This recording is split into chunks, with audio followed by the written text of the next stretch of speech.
এখনো অনেকজন বাকি, আমাদের মেম্বারগুলো ফুলফিল হলো। ফাইনালি আমার ড্রিম প্লেস ছিল এটা, একটা ব্যালকনি আর দিস অপোজিটে।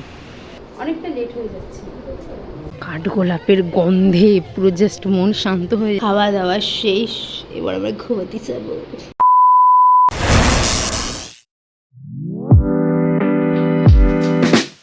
ইন্ট্রো তো দেখেই নিয়েছো, আর কিছু বলতে হবে? মনে হয় আর কিছু বলতে হবে না। তো চলো এবার ব্লগটা শুরু করি। আর প্রথমে আগে রেডিটা হই, কারণ টাইম হয়েই আসছে প্রায় বেরোনোর। চলো আগে রেডি হয়ে নিই। ফাইনালি আমরা সবাই রেডি হয়ে গেছি, এবার বেরোনো যাক। চলো বেরিয়ে তারপর দেখা হচ্ছে।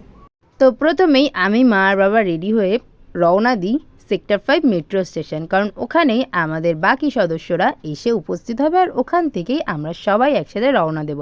তাই জন্য প্রথমেই আগে একটা টোটো বুক করে নিয়ে আমরা চলে গেছিলাম, কারণ আমাদের কাছে বেশ অনেক লাগেজ ছিল। আমাদের সেক্টর 5-এর পাশে আইটি সেন্টারের নতুন মেট্রো স্টেশন, এই যে এখনও এটা খোলেনি, বাট এদিক থেকে যাওয়ার রাস্তাটা ওদিকটায় খালি খুলেছে। ভিডিওর শুরুতেই বলি, ভিডিওটা কিন্তু অনেক কিছু ইনফরমেশান দেওয়া আছে, তার জন্য কিন্তু পুরো ভিডিওটা দেখতে হবে। যারা মায়াপুর যাবে ভাবছো তাদের কিন্তু অনেক কাজে লাগবে। তো আমরা চলে এসেছিলাম সেক্টর 5 মেট্রো স্টেশন, আর আমাদের এখানে বেশ কিছুক্ষণ ওয়েট করতে হয়েছিল। বেশ কিছুক্ষণ না, বলতে গেলে অনেকক্ষণ, কারণ আমাদের বেশ কিছু মেম্বার তখনও আসতে অনেক দেরি ছিল। এখনও অনেকজন বাকি, এখনও 3-4 জন আসেনি। আমরা এতক্ষণ ওয়েট করেছি সবার জন্য যে আমাদের কার্ডের পুরো ভ্যালিড টাইমটাই শেষ হয়ে গেছিলো, বাট তাও কিন্তু আমরা বেরিয়েই গেছিলাম। আর স্টেশনে এসে প্রথমে আমার খিদে পেয়ে গেছিলো, তাই আগে একটু খেয়ে নিয়েছিলাম আমি। এই যে মেট্রো স্টেশন শিয়ালদার, ফাইনালি এতক্ষণ পর আমাদের মেম্বারগুলো ফুলফিল হলো। এই যে আসছে এবারে সবাই। হালকা একটু অবস্থা খারাপ, এমনি ঠিকঠাক। চলো, একবার এই জায়গা থেকে ভুল করে স্টেশনে ঢুকে পড়েছিলাম, মেট্রো স্টেশন থেকে শিয়ালদা স্টেশনে। তার জন্য আমাকে প্রায় 500 থেকে 550 টাকা আমাকে কেস দিয়েছিল, আর সেটা আমাকে দিয়েই বাড়ি যেতে হয়েছিল। আর আমরা শিয়ালদা এসেই দেখতে পাই আমাদের শিয়ালদা কৃষ্ণনগর লোকালটা প্ল্যাটফর্মেই আছে, বাট ঠিকঠাক কোনো সিট নেই তাতে। কি আর করা যাবে, যা হোক কোনো ক্রমে উল্টো দিকের একটা জানলায় সিট পেয়ে সেটাতেই রওনা দিলাম। আর এই যে যাত্রা শুরু হওয়ার 1 ঘন্টা পর থেকেই আমার মুখটা ঠিক ট্রেনের চাকার মতনই চলতে শুরু করে। মানে খাচ্ছি হাতে আরও দুটো চলে আসছে, মানে স্টপ করার কোনো জায়গা নেই, মানে খেতেই হবে। আর এই যে দেখো, ঠিক আমাদের গ্যাংটা ছিল এই রকম একটা, মানে আমাদের ফ্যামিলির মেম্বার যারা আমরা সবাই একসাথে গেছিলাম, ঠিক এত কজন ছিল। 2.5 ঘন্টা পর আমরা ফাইনালি কৃষ্ণনগরে। ফাইনালি আমাদের দুটো গাড়ি, ওই যে একটা যাচ্ছে, আর এই যে আমরা। কৃষ্ণনগর স্টেশন থেকে নেমেই আমরা বাইরে বেরিয়ে টোটো রিজার্ভ করে নিই দুটো। আর আমাদের টোটোটায় 2 জন বাইরের লোক ছিল, বাট আমরা এতজনই মানুষ ছিলাম যে দুটো টোটো আমাদের দরকারই ছিল খুব।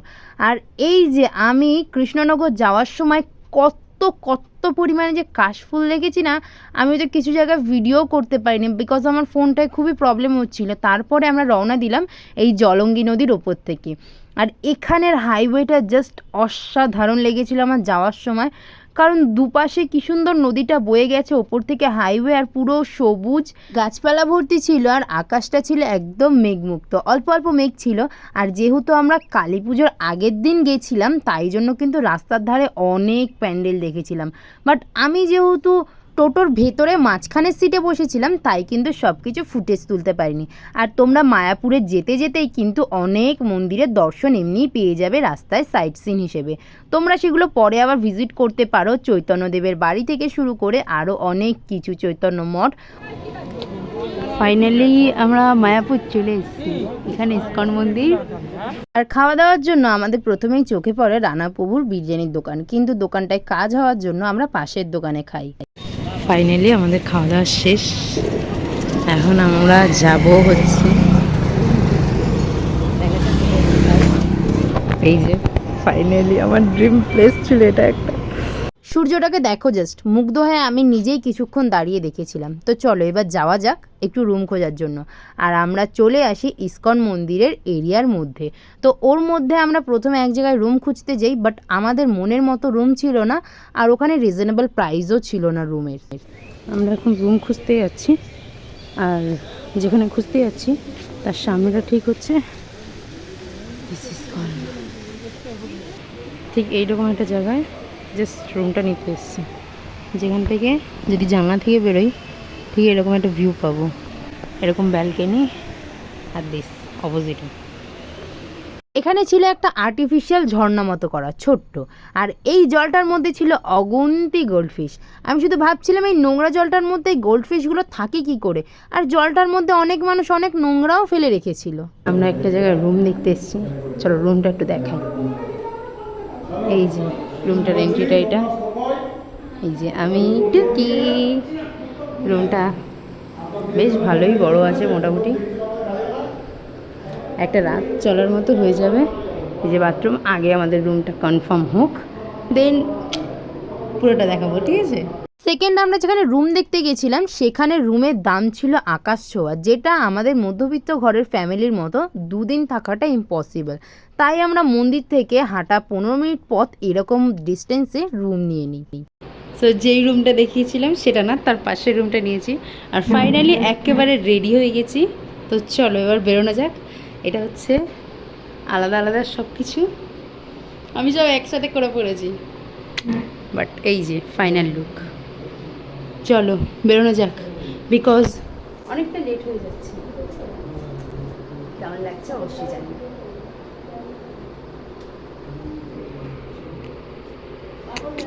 চলো দেখা যাক আমরা এখন কোথায় বেরোচ্ছি, কেউ জানেই না আমরা কোথায় যাচ্ছি।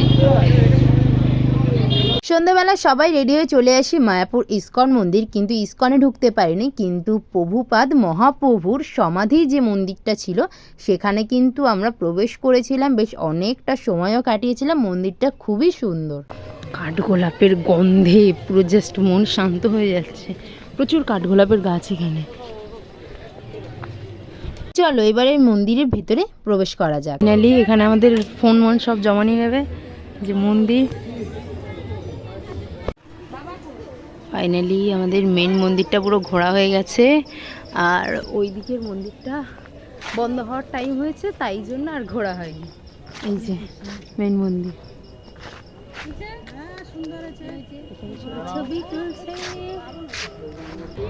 এখানে সব রকমের স্টল রয়েছে, খাবার, প্রসাদ মানে মহাপ্রসাদ, তারপর গোপী ড্রেস, এখানে আর যা যা আছে সব কিছু আছে। এই যে মন্দির, মেন মন্দির, এদিকে হচ্ছে মন্দির। আমাদের অনেকটা আসতে লেট হয়েছিল, তাই ইস্কনের প্রতিষ্ঠাতা মহাপ্রভুর সমাধিটাই আমরা শুধু দেখতে পেয়েছিলাম। এই যে মন্দির, এইদিকে দোকান অনেক, এইদিকেও দোকান, পরপর অনেক স্টল খাবারের, যেমন ওদিকে আরও গোপী ড্রেস, আরও নানান কিছু স্টল রয়েছে। আমরা মেয়েরা সবাই কিন্তু একটা করে গোপী ড্রেস কিনেছিলাম আর রওনা দিয়েছিলাম বাড়ির পথে। আর যারা এখনও সাবস্ক্রাইব করোনি ঝট করে গিয়ে চ্যানেলটা সাবস্ক্রাইব করো, পরের ব্লগটা খুব দারুণ হতে চলেছে, যেটা দেখলে তোমাদের মন জুড়িয়ে যাবে। ফাইনালি আমরা অনেকক্ষণ আগে বাড়ি চলে এসেছি, খাওয়া দাওয়া শেষ, এবার আমরা ঘুমাতে যাব। তো চলো দেখা হচ্ছে আবার কাল সকালে। কাল সকালেরটা আলাদা ব্লগ হবে, এটা আলাদা হচ্ছে, আবার নতুন করে ইন্ট্রো দেবো।